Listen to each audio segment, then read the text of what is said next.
was a man who came to Rasulullah sallallahu alayhi wasallam, and he said, Ya Rasulullah, my father takes my money from me. So he said to him, Anta wa maluka li abik. You and your wealth belongs to your father.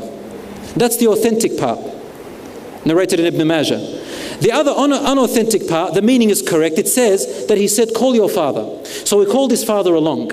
And it says that Jibreel came to him and said, Ya Rasulullah, ask the father what he was saying in secret. So when the father approached, Rasulullah said, why do you take your son's money? He said, Ya Rasulullah, I spend it on his family, on his aunt who is a widow, and so on and so forth. He said to him, tell me what you were saying in secret on your way here. And the man recited a poem. The poem has meanings that stem from the Sunnah and the Sharia, of course. He said, غذوتك مولودا وعلتك يافعا تعل بما أجني عليك وتنهل.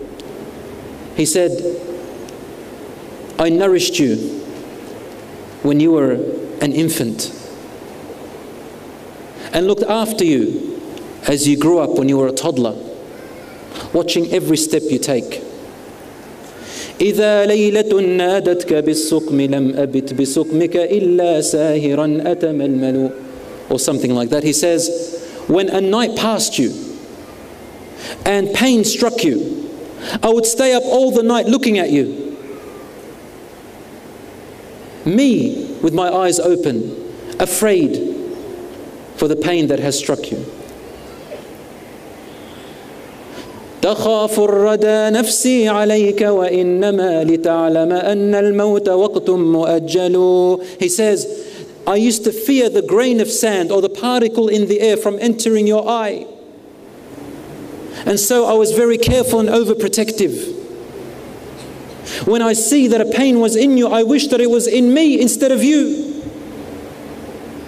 فلما بلغت السن والغاية التي إليها مدى ما كنت فيك أؤمل جعلت جزائي غلظة وفظاظة كأنك أنت المنعم المتفضل.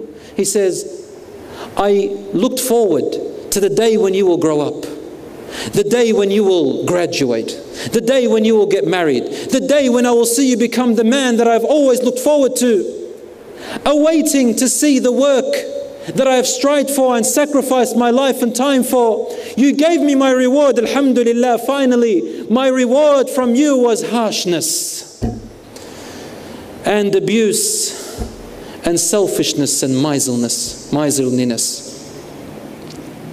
I wish that you would have at least treated me the way a person treats their neighbor. You know what a person does to their neighbor? Hi and bye. But you didn't even give me that. It says in the narration that Rasulullah ﷺ was affected and shook the knee of that man, saying to him, Anta wa maluka li abik. You and everything you own belongs to your father. Today we see sometimes couples, the husband and wife, they argue. One says, why do you give money to your father? Why do you give money to your mother? The man says, without my permission. The wife says, you don't even do that for me.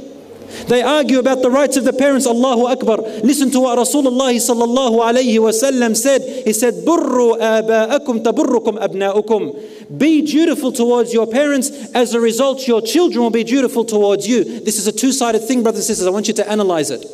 If you want your children to respect you, to be good to you, to look after you when you are weak, when you are feeble, when you become very old in age, when you can't walk, when you need someone to feed you with a spoon, when you need someone to take you to the toilet, when you need someone to bathe you, when you need someone to carry you, when you need someone to hold your hand and to treat you the same way you treated them when they were babies, infants, then they need to see from you the respect and the goodness from you towards your parents. When they visit their grandparents, they need to see how you treat your parents. They need to see how you talk to your parents.